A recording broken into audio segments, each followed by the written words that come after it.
Chamonix n'est pas seulement la capitale très fréquentée de l'alpinisme. C'est aussi un centre pittoresque, des rues piétonnes fleuries, la Havre s'écoulant le long des quais surmontés de terrasses chauffées quand il fait froid, et de vieilles bâtisses de la Belle Époque et des années folles. Boutiques, restaurants, magasins de souvenirs, bars animés, un téléphérique ouvert toute l'année et un adorable train à crémaillère qui vous conduit jusqu'au glacier. Rien ne manque, même la proximité des sommets de plus de 4000 mètres d'altitude surplombant la ville et qui semble parfois s'étirer jusqu'au toit.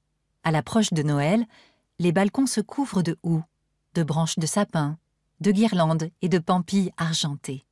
Un voile d'étoiles lumineuses s'étend le long de la rue principale et des centaines de flocons éclatants suspendus au-dessus des passants dansent tel un ciel enneigé. Dès la tombée du jour, le village de Noël embaume la cannelle et les marrons chauds. Et la ville swing sous les rires des enfants, les airs de Frank Sinatra et de Let It Snow. Chamonix a tout pour elle, quelle que soit la saison. Mais aussi accueillante soit-elle, cette immense station de sport d'hiver restera toujours le point Godwin des plus grandes irritations de Lia Josserand. La jeune femme lève les yeux sur l'enseigne du slow food le plus populaire de la ville, chez Matt. D'aucuns diront que c'est ici qu'on sert les meilleurs burgers à des kilomètres à la ronde. Il n'y a qu'à voir la queue sur le trottoir, alors qu'il est à peine 11h30. Toutefois, Lia ne fera jamais partie de ces nombreux affamés. Elle est végétarienne, et Matt Cotet ne sera jamais du genre à proposer des nuggets de tofu, pas même pour lui faire plaisir.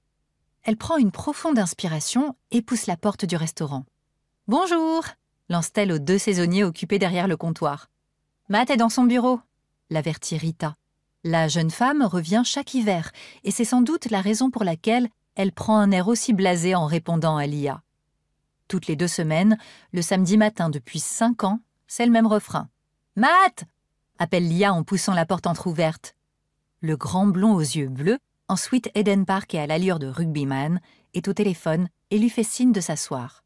« Je comprends bien le problème, mais c'est de la picanha Black Angus que je veux, pas un simple morceau de drumsteak. Allons, allons, monsieur Carré. Vous savez très bien que ce n'est pas la même chose. La découpe en picanha rend la viande tendre et juteuse à souhait, et son épaisse couche de gras nécessaire lui donne un goût unique.